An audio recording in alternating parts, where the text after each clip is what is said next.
Bem-vindos a uma fascinante viagem pelas páginas mais estranhas da jurisprudência mundial. Hoje, falaremos sobre leis que não só os farão sorrir, mas também refletir sobre o quão caprichosa pode ser a lógica humana. Imaginem, acordam de manhã e descobrem que a partir de agora está proibido morrer. Ou que seu chapéu favorito está fora da lei. Absurdo, sem dúvida. Mas tais leis realmente existiram. E algumas formalmente ainda estão em vigor até hoje. A história da legislação está cheia de exemplos surpreendentes de como a sociedade tentava regular o comportamento dos cidadãos das maneiras mais inesperadas. O que estava por trás dessas estranhas proibições e prescrições? Que circunstâncias poderiam ter levado ao surgimento de leis que hoje nos parecem completamente ridículas? E por que algumas delas ainda não foram revogadas? Encontraremos respostas para essas perguntas nos próximos 30 minutos. Sabem que em muitos países ainda existem leis adotadas há séculos? Os juristas as chamam de leis adormecidas. Não são aplicadas na prática, mas formalmente ainda estão no campo legal. Às vezes, isso cria surpreendentes paradoxos jurídicos. Por exemplo, em alguns estados da América, tecnicamente é ilegal carregar sorvete no bolso traseiro, aos domingos. Essa estranha proibição é um eco de uma época em que assim tentavam prevenir o roubo de cavalos. A iguaria fria atraía os animais que seguiam a pessoa, e formalmente isso não era considerado roubo. Então preparem-se para se surpreender e se maravilhar, pois estamos prestes a explorar 8 das leis mais absurdas, de diferentes épocas e cantos do mundo. A primeira lei, que vale a pena mencionar, apareceu na Inglaterra medieval, e dizia respeito à morte. No ano de 1337, o parlamento britânico aprovou uma lei que proibia morrer durante as sessões. Parece uma piada, não é? Mas, por trás dessa proibição absurda, havia uma lógica bastante prática para aquela época. O caso é que o edifício do parlamento era considerado propriedade real e, segundo um antigo costume inglês, se uma pessoa morresse em terras do rei, seu corpo e propriedades se tornavam propriedade do monarca. Esse costume tem suas raízes no antigo direito anglo-saxão, onde funcionava o princípio do achado marítimo. Tudo o que o mar lançava em terras reais, incluindo destroços de naufrágios, tornava-se propriedade da coroa. Mais tarde, esse princípio também se estendeu aos casos de morte. É particularmente curioso que existisse até mesmo um cargo especial, obrigado, o legista real, cujas obrigações incluíam investigar cada caso e determinar que parte dos bens do falecido deveria passar para a coroa. Imaginem a situação. Está ocorrendo uma importante reunião estatal e, de repente, um dos deputados cai morto. Por lei, a cerimônia fúnebre deveria ser organizada pelo próprio rei, o que significava enormes gastos do tesouro. Além disso, a família do falecido podia perder uma parte significativa da herança. E no parlamento medieval, sentavam-se predominantemente nobres idosos. Na ausência de medicina moderna, em salas frias, onde no inverno a temperatura raramente subia acima de alguns graus de calor, a morte por ataque cardíaco ou derrame cerebral era uma ameaça muito real. Existem registros históricos de que no inverno, particularmente severo, do ano 1325, vários membros do parlamento realmente faleceram durante os debates. Este caso, segundo os historiadores, se tornou o catalisador para a adoção da lei absurda. O que acontecia se alguém se atrevesse a violar essa lei e morresse justo no parlamento? A situação se tornava verdadeiramente absurda. Os parlamentares simplesmente levavam o moribundo para fora do edifício para que ele exalasse seu último suspiro já na rua. Tecnicamente, a lei era cumprida e a família mantinha o direito à herança. Nas crônicas, é descrito um caso em que um velho lorde sentiu a proximidade da morte, e ele mesmo pediu para ser levado para a rua, declarando demonstrativamente: "Não darei a sua majestade o prazer de herdar minhas terras." Este ato de desobediência causou um verdadeiro furor na corte, mas o rei não pôde fazer nada contra o nobre astuto. Surpreendentemente, esta lei nunca foi oficialmente revogada e formalmente ainda está em vigor até hoje. Embora, é claro, na Grã-Bretanha moderna. Ninguém punirá uma pessoa por morrer em um lugar inadequado. O parlamento britânico, por sinal, é famoso por seu conservadorismo. Por exemplo, até os anos 2000, existia uma proibição de levar armaduras e armas para a sala de sessões, um eco das intrigas políticas medievais. Quando a eliminação física do oponente era uma prática comum, agora vamos nos transportar para a antiga Roma, onde existia uma lei não menos estranha sobre bocejar. Sim, na época do governo do imperador Cláudio, no primeiro século da nossa era, era estritamente proibido bocejar em reuniões públicas. Os infratores enfrentavam um castigo severo, até mesmo prisão. Por que os romanos temiam tanto um processo fisiológico comum? A questão é que na antiga Roma, o bocejo era considerado um sinal de tédio e falta de respeito para com o orador. E em um sistema político, onde a eloquência e os discursos públicos desempenhavam um papel fundamental, tal manifestação de desprezo podia minar seriamente a autoridade do orador. Além disso, existia a superstição de que, através da boca aberta durante o bocejo, espíritos malignos podiam possuir a pessoa. A medicina romana antiga, baseada principalmente nos ensinamentos de Galeno, considerava o bocejo como um sintoma perigoso de desequilíbrio dos 4 fluidos vitais no organismo. Acreditava-se que uma pessoa bocejava quando em seu corpo se acumulava um excesso de bile negra, responsável pela melancolia, e os estados depressivos. E em lugares públicos, um melancólico representava uma ameaça. Seu estado podia infectar os presentes e causar apatia em massa. A lei era observada com especial rigor durante as intervenções do próprio imperador Cláudio, que, como se sabe por fontes históricas, sofria de gagueira e defeitos físicos.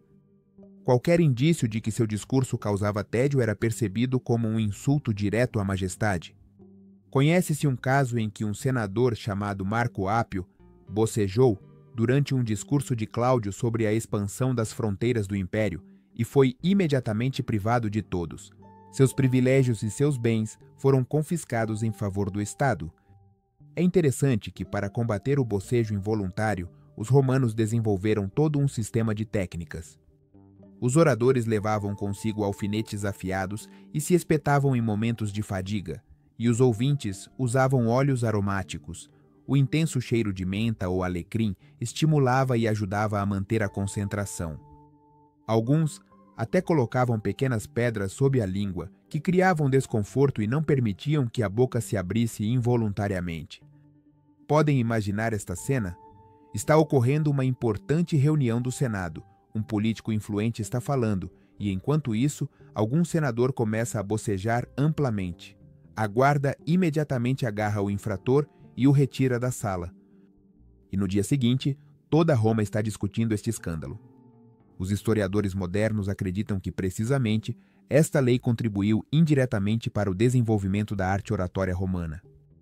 Afinal, se o seu discurso é tão entediante que provoca bocejos nos ouvintes, você não é apenas um mau orador, você está expondo-os ao perigo de serem punidos. Por isso, os retóricos da época faziam esforços incríveis para tornar suas apresentações brilhantes e cativantes. Em nosso tempo, tal lei parece o cúmulo do absurdo, mas ilustra perfeitamente quão seriamente os antigos romanos tratavam os assuntos de etiqueta pública e reputação política. Vamos, agora, nos transportar para a França medieval do século XIII. Na corte do rei Luís IX, existia uma lei surpreendente que proibia sorrir durante a refeição. Parece que, o que pode ser mais natural do que um sorriso à mesa? Mas essa proibição tinha sua lógica. O rei Luís, apelidado de O Santo, era conhecido por sua devoção e ascetismo. Ele considerava que a refeição não era um momento para a alegria, mas um momento de reverente agradecimento a Deus pelos alimentos concedidos. Em sua opinião, o riso e os sorrisos à mesa distraíam dos pensamentos piedosos e demonstravam falta de respeito aos dons divinos. Poucos sabem que essa extravagante lei foi adotada após o retorno de Luís da Sétima Cruzada, durante a qual o rei foi capturado pelos muçulmanos e foi obrigado a pagar um enorme resgate. Os historiadores acreditam que, precisamente, a experiência de cativeiro, onde a comida era escassa e os sofrimentos desmedidos, formou sua especial relação com a comida como um ato sagrado. Cada migalha de pão lhe lembrava daqueles que passavam fome e cada gota de vinho, o sangue derramado dos cruzados. Para cumprir com esta estranha prescrição, na corte foi criado um cargo especial, observador da comida. Suas obrigações incluíam vigiar os rostos dos comensais e repreender aqueles que mostravam alegria excessiva. As crônicas conservam o nome de um desses observadores, Jean de Joinville, quem, com rigor maníaco, vigiava o cumprimento do mandato real e até mantinha um diário especial de infrações. Os cortesãos que comiam com o rei deviam manter uma expressão séria no rosto, independentemente de quão saboroso fosse o prato ou quão divertida fosse. A conversa à mesa, para manter uma atmosfera sombria durante a refeição. Frequentemente, eram lidos trechos das vidas de santos mártires ou relatos sobre os sofrimentos de Cristo. Imaginem, vocês estão desfrutando de um prato requintado e, enquanto isso, estão lhes contando sobre a dolorosa morte de São Sebastião atravessado por flechas. Definitivamente não melhora o apetite. Imaginem um jantar real, uma longa mesa repleta de manjares requintados onde se sentam cortesãos com rostos de pedra, evitando cuidadosamente até mesmo o indício de um sorriso, e os bobos da corte, cujo trabalho era entreter os convidados, deviam abster-se de suas obrigações durante a refeição. É conhecido um caso anedótico quando o jovem conde de Blois não conseguiu conter o riso. Ao ver como o gato da corte roubou um pedaço de carne diretamente do prato do bispo, por essa violação da etiqueta, foi-lhe ordenado passar 3 dias em jejum e oração, refletindo sobre os sofrimentos dos famintos. Não é um castigo demasiado severo por um simples sorriso, mas tais eram os costumes daquela época.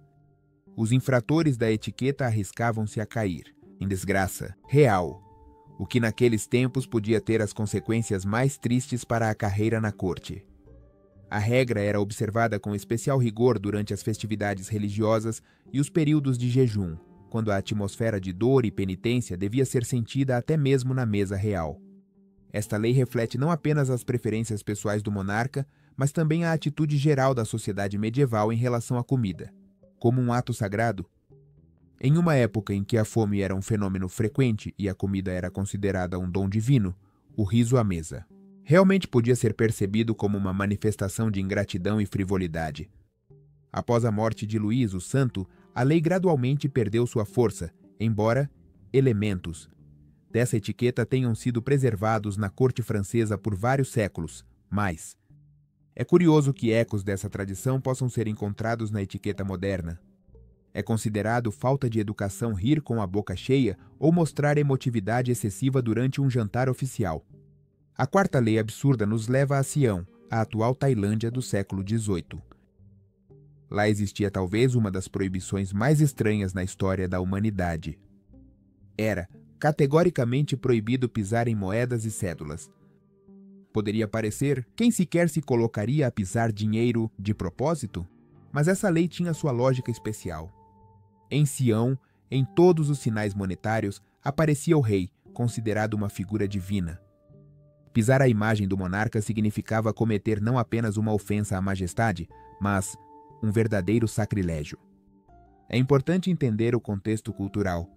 Na tradição tailandesa, os pés são considerados a parte mais impura do corpo, simbolicamente associados às esferas inferiores do ser. Portanto, direcionar os pés para uma pessoa ou objeto sagrado é um insulto gravíssimo, e pisar na imagem de um governante deificado é um crime comparável a um atentado direto contra sua vida. A lei foi adotada durante o reinado do rei, Rama II, que buscava reforçar o status sagrado da monarquia, após uma série de convulsões políticas. Acreditava-se que a conexão entre a imagem do rei e sua pessoa real era tão forte que qualquer dano ao retrato poderia causar dano físico ao próprio monarca. Nas crônicas da corte, até mesmo se descreve um caso em que o rei repentinamente sentiu dor na perna, exatamente no momento em que, em algum lugar da província, um camponês pisou acidentalmente em uma moeda com sua imagem. Os infratores desta lei enfrentavam um castigo severo, desde multas até prisão. Em casos particularmente graves, quando se detectava má intenção, o culpado podia ser condenado a açoites públicos ou até mesmo à amputação do pé, um castigo simbólico por profanar a imagem real com o pé. A lei exigia que os cidadãos recolhessem imediatamente qualquer moeda ou cédula caída para prevenir a profanação acidental da imagem real.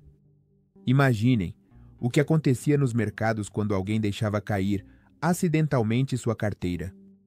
Todos os presentes se lançavam para recolher as moedas espalhadas para evitar serem acusados de desrespeito ao monarca. E se uma moeda rolasse para debaixo de um balcão ou para um lugar de difícil acesso, começava uma verdadeira operação de resgate. Os comerciantes até desenvolveram dispositivos especiais para recolher moedas de fendas estreitas. Para fazer cumprir esta lei, foi criada uma polícia monetária especial, obrigado, que patrulhava os mercados e lugares movimentados. Esses guardiões da ordem estavam equipados com longos bastões com ímãs na extremidade, para extrair moedas de lugares de difícil acesso. Trabalhar nesta unidade era considerado honroso, mas também perigoso. Afinal, se o próprio guardião pisasse acidentalmente em uma moeda, poderia ser acusado do mesmo delito que deveria prevenir. A lei também criava outras situações curiosas. Por exemplo, os ladrões evitavam roubar carteiras, pois durante a fuga as moedas podiam cair e parar para recolhê-las. Significava ser capturado. Os jogos de azar com moedas praticamente desapareceram. Era arriscado demais lançar dinheiro sobre a mesa de jogo, e os músicos de rua, a quem tradicionalmente se jogavam moedas, começaram a usar tapetes ou almofadas especiais para que as doações não caíssem no chão. É interessante que tal atitude em relação à imagem do monarca nos sinais monetários se mantenha na Tailândia até hoje. Embora formalmente já não exista a proibição de pisar em notas, os tailandeses ainda consideram essa ação inaceitável e mostram grande respeito pela moeda nacional. Se algum dia estiverem na Tailândia e acidentalmente deixarem cair uma nota, não a pisem para evitar que o vento a leve. É melhor se inclinar rapidamente e pegue-o. Os habitantes locais apreciarão seu respeito por suas tradições culturais e, se virem uma nota voando pela rua, provavelmente notarão como os tailandeses correm para pegá-la. Não é avareza, mas uma demonstração de respeito ao rei. Este é um claro exemplo de como as leis históricas podem formar tradições culturais que sobrevivem por séculos. A quinta lei nos leva à Inglaterra vitoriana do século XIX, onde existia uma proibição verdadeiramente surpreendente. Os homens não podiam usar calças de montaria sem a licença correspondente. Sim, você não ouviu errado. Para vestir um determinado tipo de calça, era necessário uma permissão especial das autoridades. Essa estranha lei estava relacionada com a estrutura de classes da sociedade britânica. As calças de montaria, largas nos quadris e estreitas nos tornozelos. Inicialmente, eram um elemento do uniforme militar dos oficiais de cavalaria e eram consideradas um símbolo de origem aristocrática. A história desta peça é bastante curiosa. Receberam seu nome do general britânico Sir Henry Halifax, que no século XVIII introduziu este estilo para seus cavaleiros. A forma especial das calças destinava-se a proporcionar conforto ao montar a cavalo, mas rapidamente se tornou um símbolo de status. O fato é que as calças de montaria de qualidade eram confeccionadas com couro caro ou tecido especial, com adição de lã merino que apenas pessoas ricas podiam se permitir. Quando este modelo começou a se tornar moda entre representantes das classes média e baixa, isso causou preocupação entre a elite da sociedade. Os aristocratas viam nisso uma tentativa dos plebeus de se apropriarem de símbolos de status superior. Como resultado, foi adotada uma lei que exigia que os civis obtivessem uma licença especial para usar calças de montaria. Para obter tal permissão, era necessário provar sua origem nobre ou méritos especiais perante a coroa. O procedimento para obter a licença para calças de montaria era absurdamente complexo. O candidato precisava apresentar uma árvore genealógica de pelo menos 3 gerações, cartas de recomendação de 2 pares do reino e pagar uma taxa significativa ao tesouro. Para os oficiais militares havia uma flexibilização. Eles só precisavam de confirmação de seu posto e tipo de tropa. Os cavaleiros recebiam automaticamente o direito de usar roupas profissionais. É particularmente curioso que as mulheres estavam isentas desta lei. As damas das classes médias podiam usar vestidos com elementos de corte semelhantes às calças de montaria sem qualquer licença. Isso criava uma situação paradoxal. A esposa podia usar o estilo da moda, mas o marido não. Imaginem um homem na moda daquela época, obrigado, que devia levar consigo um documento que confirmasse seu direito de usar calças incomuns, e patrulhas especiais até verificavam a existência de tais licenças em eventos sociais e bairros elegantes da cidade. Para cumprir com esta surpreendente lei, em Londres foi criada uma polícia da moda, uma unidade especial que controlava o cumprimento do código de vestimenta em locais públicos.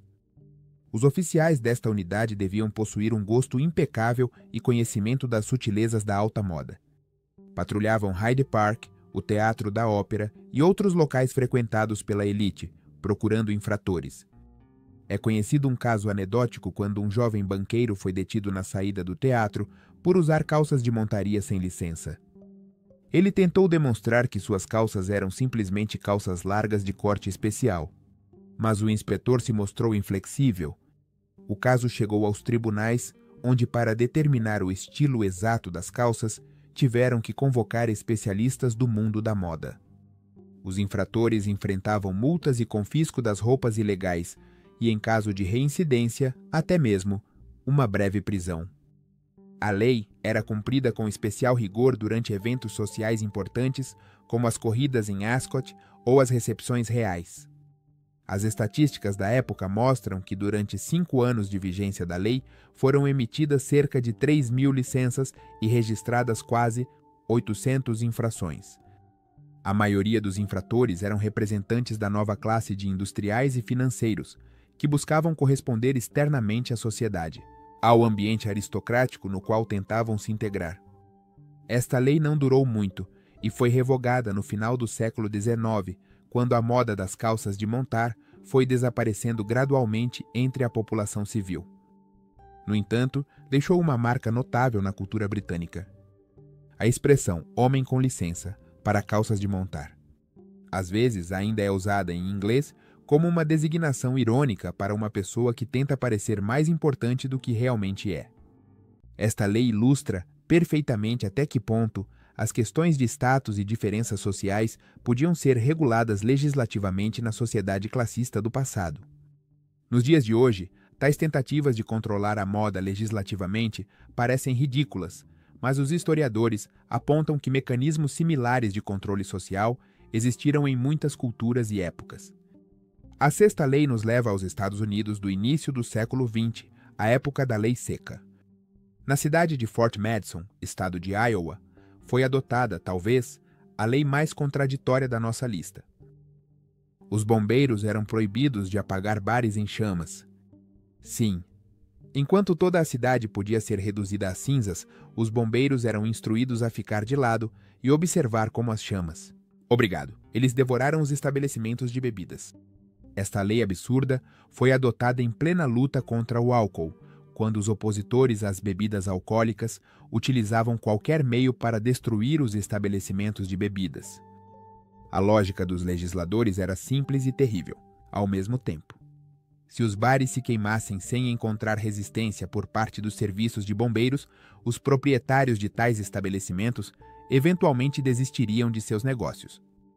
Poucos sabem que esta lei foi adotada sob a pressão de um poderoso lobby feminino.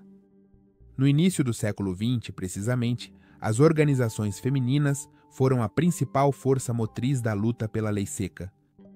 A Sociedade União Cristã de Mulheres pela Temperança, liderada pela carismática ativista Carrie Nation, organizava verdadeiras cruzadas contra os estabelecimentos de bebidas. A própria Carrie ficou conhecida por invadir bares com um machado e destruir garrafas e balcões, pelo que recebeu o apelido de Carrie La Barrera. É interessante que a lei tenha sido adotada após uma série de incêndios suspeitos em estabelecimentos de bebidas da cidade. Os historiadores acreditam que muitos desses incêndios foram resultado de incêndios provocados, organizados por ativistas do movimento pela sobriedade. Em vez de investigar esses crimes, o Conselho Municipal praticamente legalizou suas consequências, proibindo os bombeiros de combater o fogo. De fato, era a destruição legalizada de propriedade privada sob o pretexto de lutar pela moralidade. A lei criava um precedente perigoso, permitindo que as autoridades aplicassem proteção seletivamente, dependendo da avaliação moral das atividades dos cidadãos. E se amanhã proibissem apagar incêndios em casas de pessoas de certa religião ou pontos de vista políticos? Naturalmente, essa lei criava uma séria ameaça para a segurança de toda a cidade. O fogo raramente se limita a um único edifício, e um incêndio em um bar podia facilmente se espalhar para edifícios vizinhos. A situação era especialmente perigosa no centro da cidade, onde os edifícios estavam muito próximos. Um incêndio não extinto podia destruir todo um quarteirão. Os bombeiros de Fort Madison se encontraram em um dilema moral impossível. Por um lado, juraram proteger a cidade do fogo. Por outro, estavam obrigados a cumprir a lei. Muitos bombeiros simplesmente ignoravam essa ordenança, referindo-se ao seu dever profissional. Outros seguiam a letra da lei, mas aplicavam engenhosas brechas legais. Por exemplo, apagavam edifícios vizinhos, com tanto empenho que a água acidentalmente caía também sobre o bar em chamas. Nas crônicas históricas de Fort Madison, conserva-se a história de um bombeiro de sobrenome Jenkins, que se recusou categoricamente a ficar de braços cruzados quando o bar Herradura de Plata pegou fogo. Quando o ameaçaram com a demissão, ele pronunciou uma frase que se tornou famosa na cidade. "Podem me demitir, agora mesmo se quiserem, mas não vou ficar olhando a cidade se transformar em cinzas por causa de uma lei estúpida." Outros bombeiros o apoiaram e, no final, o bar foi salvo, e o próprio Jenkins se tornou um herói local. Imaginem, esta cena, um bar em chamas, ao redor se reúnem bombeiros com todo o equipamento, mas apenas observam impotentes. A propagação do fogo, porque a lei lhes proíbe agir. E ao lado deles estão os ativistas do movimento pela sobriedade, aplaudindo, vendo no incêndio uma vingança divina pela venda de álcool. A situação era especialmente absurda com os chamados estabelecimentos multifuncionais. Por exemplo, se em um edifício havia um bar e um hotel, surgia um caso jurídico. Curioso. Os bombeiros deviam apagar a parte do edifício com o hotel, mas não tinham o direito de direcionar jatos de água para as instalações do bar. Em um caso, chegaram ao extremo de que uma equipe de bombeiros literalmente isolava o edifício para salvar a parte respeitosa da lei da estrutura. Felizmente, esta perigosa lei não durou muito. Depois de vários casos em que os incêndios realmente se espalharam para edifícios vizinhos, os cidadãos exigiram sua revogação. O incidente decisivo ocorreu em outubro de 1922, quando o incêndio no bar do velho Joe Graças se espalhou para uma escola primária vizinha. Felizmente, naquele dia não havia aulas e ninguém ficou ferido, mas o próprio fato indignou os cidadãos. Devido a uma lei ridícula, vidas infantis estiveram em perigo. Após este incidente, o Conselho Municipal se reuniu em sessão de emergência e revogou por unanimidade a escandalosa ordenança. No entanto, no curto período de sua existência, conseguiu causar um dano significativo e demonstrou até onde as autoridades podem chegar em seu esforço para impor certas normas de comportamento à sociedade. Esta lei continua sendo uma mancha escura na história da legislação americana. E um lembrete de que até mesmo as boas intenções, como a luta contra o alcoolismo, podem levar a decisões absurdas e perigosas quando a ideologia prevalece sobre o bom senso. Isso nos leva de volta à Europa medieval, especificamente à Escócia do século XV. Lá existia uma lei que proibia os plebeus de usar roupas xadrez. Sim, o famoso tartan escocês, que hoje está associado à identidade nacional de todos os escoceses, já foi um privilégio exclusivo das famílias nobres. A história do tartan tem raízes na antiguidade. As descobertas arqueológicas indicam que os tecidos xadrez eram utilizados no território da atual Escócia, já no terceiro século da nossa era. No entanto, foi precisamente na Idade Média que os padrões do tartan adquiriram um significado especial, tornando-se um código visual de pertencimento a um clã. Cada clã tinha seu padrão único, determinado pela combinação de cores e pela largura das linhas. As cores não eram escolhidas arbitrariamente, tinham um profundo significado simbólico. Por exemplo, o verde simbolizava a conexão com a floresta e a casa, o azul com lagos e rios, o vermelho com o sangue e o sacrifício na batalha. O tartan era uma espécie de heráldica, só que, em vez de um escudo com um emblema, o escocês carregava sua pertença, diretamente sobre o corpo. De acordo com a lei adotada, sob o rei Jaime III em 1471, apenas os representantes da nobreza e membros de certos clãs tinham o direito de usar roupas de tecido com padrão xadrez. Para os simples camponeses e cidadãos, tal roupa estava estritamente proibida. É interessante que a lei contemplasse uma gradação de punições dependendo da complexidade e beleza do padrão. Por um simples xadrez de 2 cores, podiam simplesmente multar, mas por um tartan completo, complexo multicolorido, o castigo era muito mais severo. Usar o tartan de outro clã era considerado especialmente grave.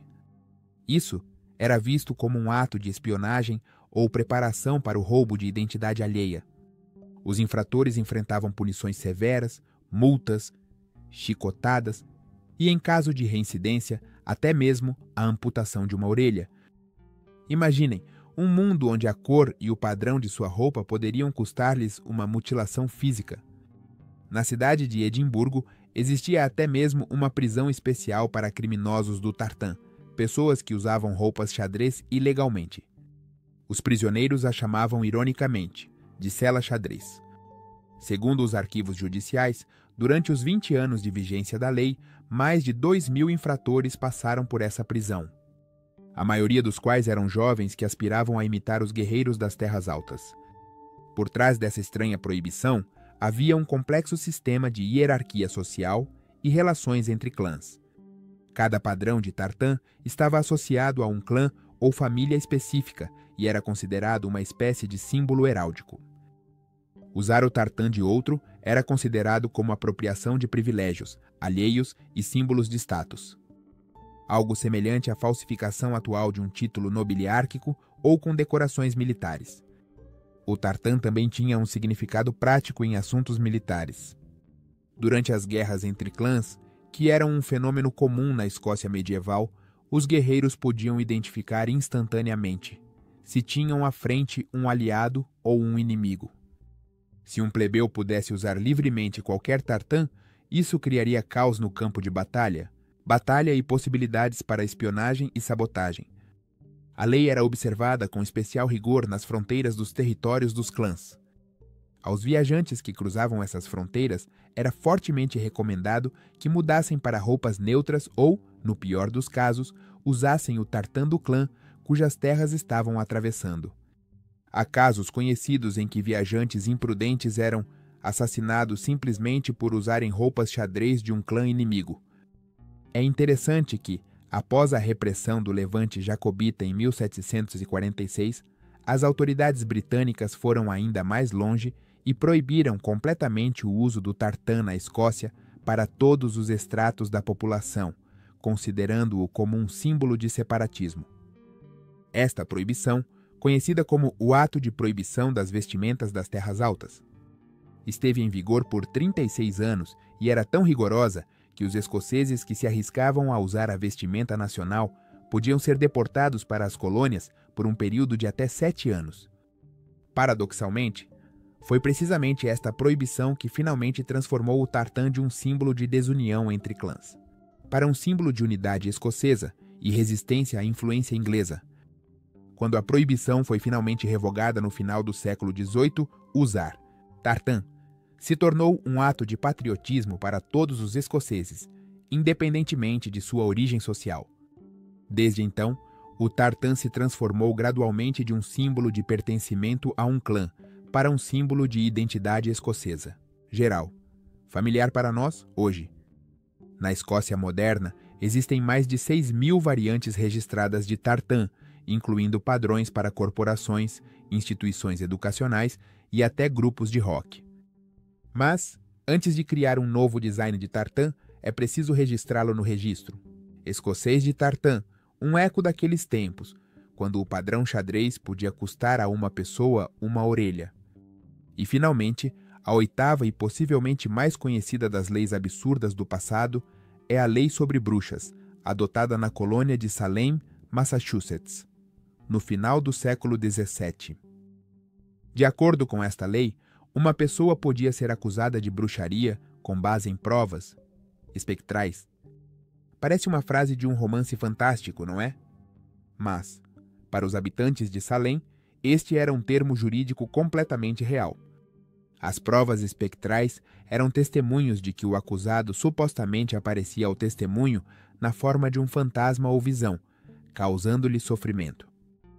Na verdade, bastava declarar: vi o fantasma desta pessoa que me atormentou na noite passada, e isso podia ser aceito pelo tribunal como prova de culpa.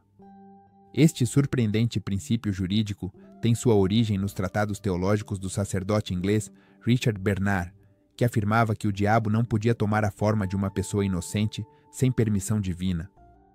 Portanto, se alguém via o fantasma de uma pessoa específica, isso significava que essa pessoa realmente havia feito um parwali, pacto com o maligno.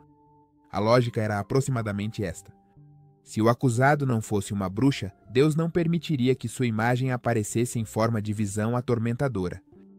Os puritanos de Salem, conhecidos por sua religiosidade e moral estrita, adotaram este conceito sem hesitar e o incluíram na legislação local. Ao mesmo tempo, não existiam critérios para comprovar a veracidade de tais testemunhos. A testemunha podia simplesmente declarar sobre uma visão e sua palavra era tomada como verdade, sem provas materiais.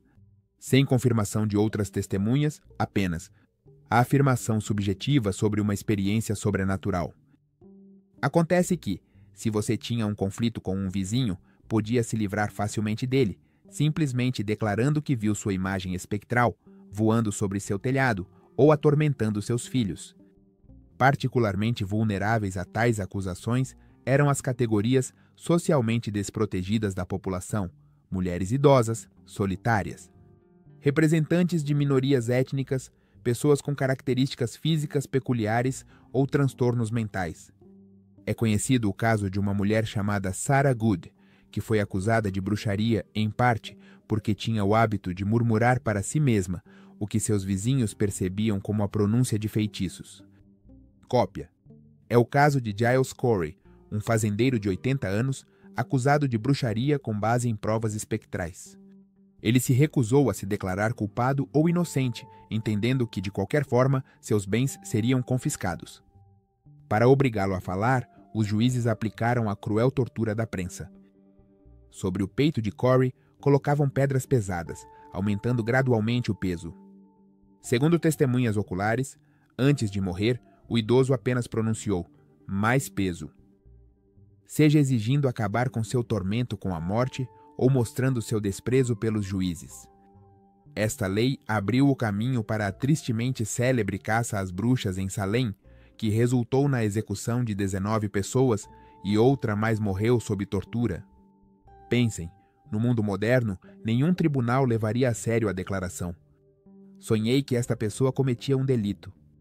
Mas em Salem, no final do século XVII, tais acusações podiam levar uma pessoa à forca. Psicólogos e sociólogos ainda estudam o fenômeno dos processos de Salem, buscando explicações para a histeria em massa que tomou conta da colônia.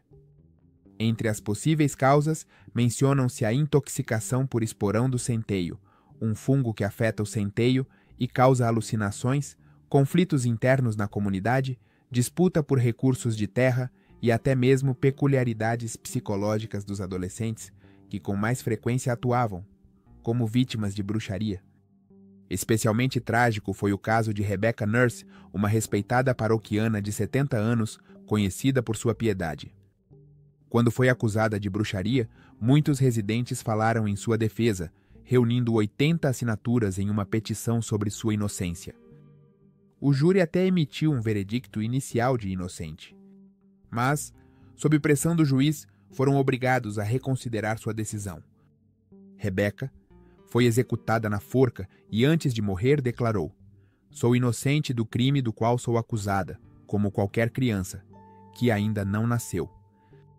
Hoje em Salem, ergue-se um monumento a Rebecca Nurse como símbolo das vítimas inocentes do arbítrio judicial. Felizmente, apenas um ano após o início da histeria de Salem, as autoridades coloniais perceberam o absurdo da situação e anularam a admissibilidade das provas espectrais nos tribunais. O governador de Massachusetts, William Phips, dissolveu o Tribunal Especial para casos de feitiçaria e perdoou todos os acusados restantes. Em 1711, o parlamento colonial aprovou uma lei que anulava todas as sentenças condenatórias desse período e pagava compensações às famílias das vítimas. E em 1957, o estado de Massachusetts se desculpou oficialmente pelos processos contra as bruxas, reconhecendo-os como resultado do medo provocado pela ignorância e superstição. Após quase 300 anos, a justiça finalmente triunfou. Mas durante o breve período em que esta lei esteve em vigor, conseguiu arruinar muitas vidas e se tornar um dos exemplos mais sombrios de como normas jurídicas absurdas podem levar a consequências trágicas. O caso das bruxas de Salem ainda é estudado em faculdades de direito, como um exemplo clássico de como não se deve construir um sistema judicial. Assim, examinamos 8 leis absurdas de diferentes épocas e culturas. O que une todos esses estranhos atos normativos? Antes de tudo, todos refletem os valores, medos e preconceitos de seu tempo. A proibição de morrer no parlamento estava relacionada com o direito feudal de propriedade, a proibição de bocejar com as ideias romanas sobre etiqueta política e a caça às bruxas em Salem com os temores religiosos da comunidade puritana. Com um exame mais detalhado, torna-se evidente que muitas dessas leis tinham uma semente racional, mas levada ao absurdo. A proibição de pisar em dinheiro no Sião era uma manifestação de respeito ao monarca, apenas expressa de forma extrema. A proibição de usar tartan por certos estratos da população refletia a estrutura social real da sociedade escocesa. Até mesmo, a lei sobre provas espectrais era uma consequência lógica da profunda fé dos puritanos na realidade do mundo do além e na onipresença de Satanás. Essas leis também demonstram como, muitas vezes, a legislação era utilizada não apenas para manter a ordem, mas também para reforçar a hierarquia social e os privilégios de determinados grupos. As proibições de usar calças de montar ou tartan eram instrumentos para manter as diferenças de classe. E a proibição de apagar bares em chamas, um meio para impor certa moral a toda a sociedade. Outra característica interessante de muitas leis absurdas, sua resistência. Algumas permaneceram em vigor durante décadas e até séculos, apesar de sua absurdidade. Isso fala da incrível inércia dos sistemas legais e de como às vezes é difícil para a sociedade reconhecer que uma decisão tomada em seu momento foi errada. Os juristas modernos chamam esse fenômeno de fóssil legal. As leis continuam existindo muito depois de terem desaparecido as causas que as geraram. Segundo pesquisas jurídicas, hoje no mundo existem milhares de leis obsoletas que formalmente não foram revogadas. Na legislação britânica, ainda se podem encontrar normas do século XIII e em alguns estados dos Epsilons Pumpeituous. Ainda estão em vigor leis da época colonial. Por exemplo, no estado da Pensilvânia. Tecnicamente ainda é ilegal cantar na banheira e no Alabama, jogando dominó aos domingos. Finalmente, esses exemplos mostram quão relativas são nossas ideias sobre a racionalidade e a justiça. O que parecia completamente lógico para nossos antepassados, hoje nos provoca perplexidade e riso. Talvez, dentro de vários séculos, nossos descendentes se surpreendam igualmente, com algumas leis modernas que nos parecem bastante razoáveis. O que isso diz sobre nós e nossa sociedade? Antes de tudo, que as leis não são verdades imutáveis, gravadas em pedra, mas sim um reflexo das normas sociais atuais, valores e compromissos, evoluem junto com a sociedade, e o que ontem era considerado uma restrição necessária, hoje pode ser percebido como um anacronismo ridículo. Os psicólogos, obrigado, apontam que o estudo das leis absurdas do passado nos ajuda a desenvolver o pensamento crítico e a perceber que muitas verdades evidentes do nosso tempo podem ser simplesmente construções culturais sem valor objetivo. Isso nos torna mais abertos à mudança e menos dogmáticos em nossas crenças. Os juristas e legisladores também extraem lições da história das leis absurdas. Muitos sistemas legais modernos incluem mecanismos de revisão periódica da legislação para identificar e eliminar normas obsoletas ou não funcionais. Por exemplo, nos Países Baixos existe a prática da guilhotina legislativa, a revogação automática de leis que não foram revisadas durante um determinado período. O estudo das leis absurdas do passado também nos lembra da importância do pensamento crítico e da disposição para revisar normas estabelecidas. Se os habitantes de Salem tivessem duvidado mais da razoabilidade das evidências espectrais e os cidadãos de Fort Madison tivessem se oposto. Antes, a proibição de apagar bares em chamas, muitas tragédias e destruições poderiam ter sido evitadas.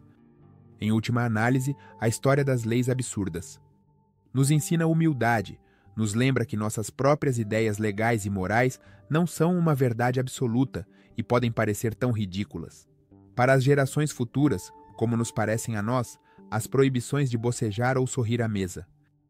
Isso nos convida a ser mais atentos às restrições que impomos a nós mesmos e aos outros e a nos perguntarmos constantemente: a medida razoável de hoje não se tornará a anedota de amanhã?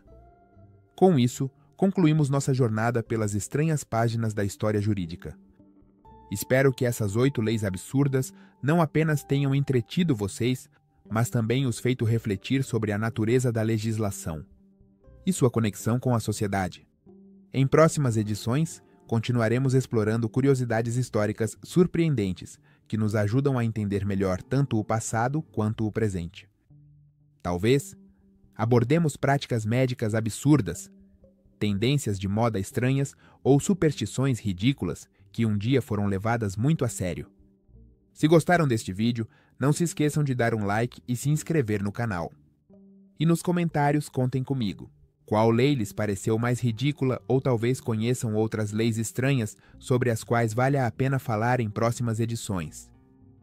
Até breve, no mundo de fatos e histórias surpreendentes.